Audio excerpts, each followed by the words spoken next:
Follow up to my video earlier as Grand Theft Auto 6 enters its final stage of development. Rockstar Games employees are pissed they have to return to the office to ultimately finish the game. We'll be talking about all of that in this video today and a whole lot more. So this report is coming from the game workers side of the Independent Workers Union of Great Britain. I'll leave a link to their page in the description if you guys are interested in looking at the article for yourself. It's titled this: Game workers forced back to office oppose reckless decision from Rockstar. This is what the article has to say. On Wednesday, February 28th, Rockstar Games, one of the world's largest game studios, announced that from April 15th, the majority of staff will be forced to work in the office 5 days a week, with management claiming exceptions will be rare. Workers for the company who are members of the IWGB Game Workers Union have described the move as reckless decision-making and raised concerns about ill planning and serious impacts on well-being. Select individuals were notified in early February, though official communications took over 3 weeks to emerge, leaving many anxious of circulating rumors. So since I'm recording this video on Thursday, February 29th, which is actually leap day since it's a leap year, that's kind of cool, Rockstar Games employees have about a month and a half to prepare for the fact that they will be forced back into the office 5 days a week, with rare exceptions where they will not be able to be there, and they have described it as reckless decision-making.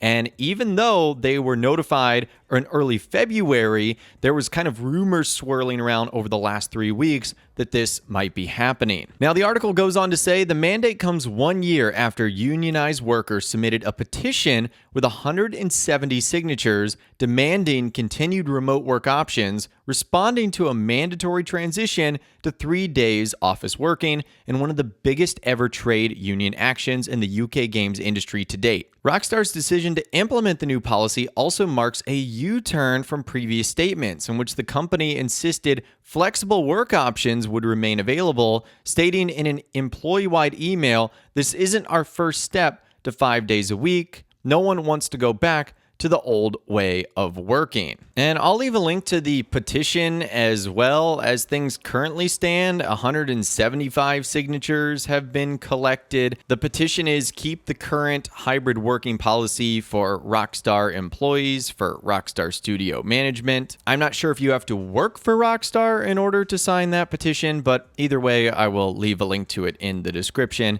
so you guys can check it out for yourself. Now, the article goes on to say workers criticizing the move have pointed to the widely accepted benefits of remote work and highlighted the difficulties that this decision will pose to employees with disabilities, care responsibilities, or health issues. Additional concerns have been raised by those who have moved their lives further away from the studios or made adjustments around their families that would now need to be repealed in under 6 weeks to comply with the demands. Going on to say, despite widespread and vocal opposition, Rockstar management are refusing to engage with workers and say that on the 15th of April, they will be pulling the plug on their remote access technology to shut down any possibility of continued home working, citing security concerns and reduced productivity without providing employees with any supporting evidence. And so now this is when we get to take a look at some of the Rockstar Games employee responses. The article says, an anonymous Rockstar worker says,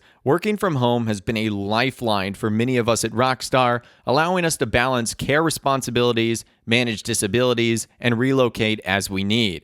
Now Rockstar is snatching away that lifeline without a second thought for the workers who will be impacted the most. After so many broken promises, we now fear management may even be paving the way for a return to toxic crunch practices. Senior leadership need to rethink their reckless decision-making and engage with their staff to find an arrangement that works for everyone. Another shares, as usual, there have been zero consultation with us, the people who these policy changes most affect. Just one of my concerns is being forced to work late hours in the office to maintain contact with global teams when before we could log on from home to attend late meetings. This will mean missing out on spending time with our families. I am also aware of colleagues who have health issues preventing full-time office work who are now left in limbo. And speaking on behalf of their colleagues, one worker says, "We, the staff, care greatly about the games we make, and our passion, skill, and talent should never be taken for granted by studio management.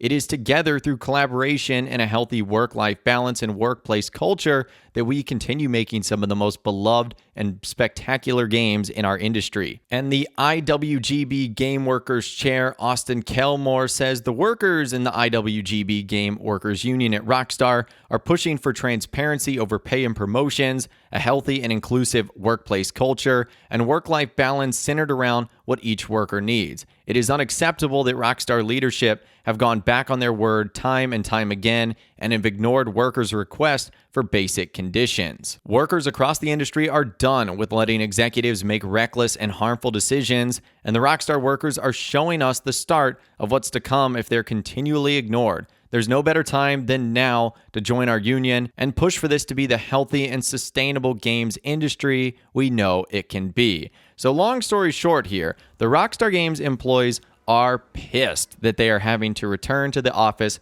5 days a week, Monday through Friday, to continue work on Grand Theft Auto 6, citing care responsibilities, managing disabilities, being able to relocate, health concerns, work-life balance. And some are also worried about the toxic crunch practice that Rockstar Games was actually called out for back when Red Dead Redemption 2 was being made, having to work late and long hours during the final development phases of that game, which is seemingly where Rockstar and their employees are at right now with Grand Theft Auto 6, especially if the game is still set to come out in calendar year 2025, with many expecting and even speculating that that will be early 2025, which doesn't give Rockstar that much time. And like I said earlier, for multiple reasons, I have a hard time sort of commenting on what I feel like is right or wrong here, because I don't, A, work at Rockstar Games, so I don't know what tangible benefits there might be to working in their offices versus working at home. And B, because I've been making YouTube videos for going on 12 or 13 years now since I was a teenager and have essentially been working from home since then, I don't know if there are pros and cons to going into the office. It's the only way of life that I've known. So I have a hard time sort of commenting on that. I can certainly understand the frustrations of the Rockstar Games employees, especially if there was rumors swirling around, and the fact that you essentially only have 6 weeks to make a massive change to your life. Maybe this would have been accepted a little bit better if they had been given, months or a year, say, hey, at this time next year, we'll be returning to the office full time, which would give people the appropriate amount of time to say, hey, I'm going to be fine with that change, or at B, I'm not, and I'm going to have to find something else to do. And because I know this is going to be a very discussion-heavy video, I would love to hear from you guys in those comments down below. What do you think of the Rockstar Games employees that are absolutely pissed at management and the decision that they have to come back to the office to complete GTA 6? Let me know what you think in those comments down below. I'd love to hear from you guys down there. If you guys did go to enjoy this video, though, a like rating would, of course, be awesome. And be sure to subscribe to my YouTube channel if you are new. You want to stay up to date on all the GTA 6 videos that I'll be doing here on my channel. And be sure to ring that notification bell as well. Sometimes YouTube just doesn't work, and if you ring that bell, you'll always be guaranteed to be notified when new videos arrive. But of course, as always, guys, thank you all so much for watching. Take care, and I'll see you guys in the next video.